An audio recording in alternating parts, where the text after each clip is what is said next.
तुम्हें इस तरह आखिरी बार तब देखा था जब तुम बहुत छोटे थे।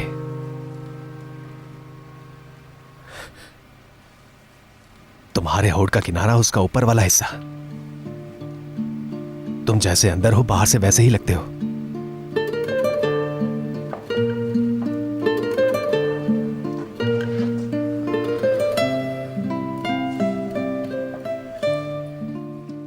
सहर, सहर तुम्हारी दस्तो बाजू बन चुकी है यमान। उसने तुम्हें खुशी दी है।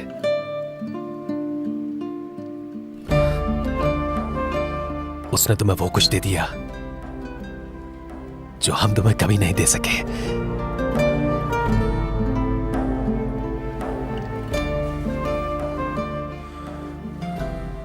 ऐसी बातें मत करें भाई आप।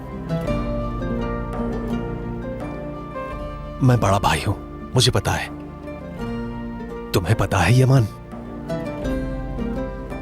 तुम्हें बचपन में जो जख्म मिला था मैं भर नहीं सका, लेकिन फिर सहर आ गई।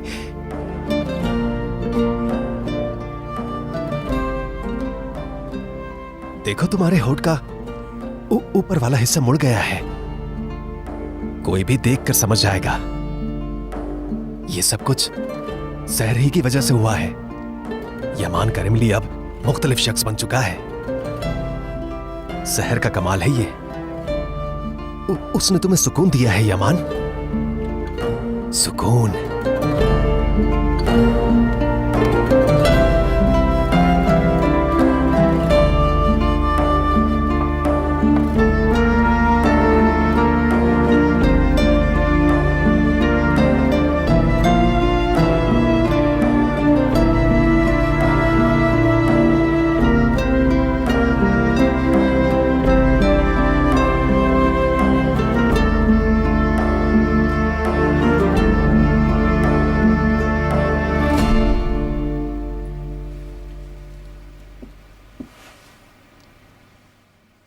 तुम्हारा दिलो दिमाग यहाँ पर नहीं है।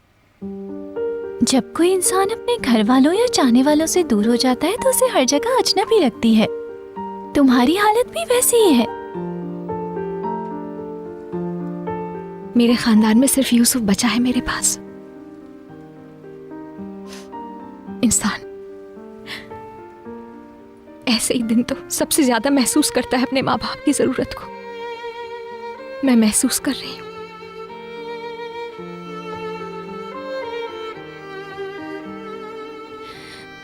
हमेशा एक कमी महसूस होती है, बहुत ज्यादा।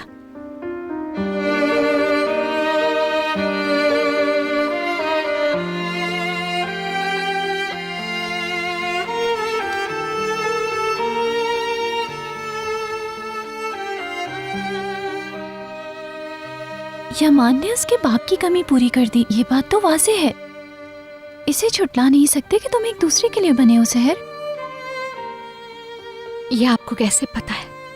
जब यमान तुम्हें यहाँ छोड़ के गया तो उसका जाने का दिल नहीं था। क्या तुम्हें नहीं दिखाई दिया सहर?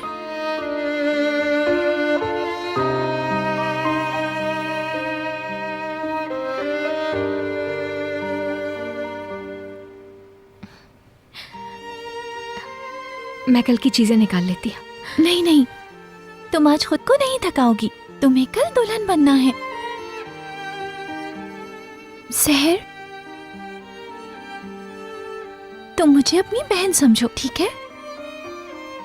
हम लोग तुम्हें इस तरह रुखसत करेंगे जैसे दुल्हन को उसके घर से उसके घर वाले रुखसत करते हैं।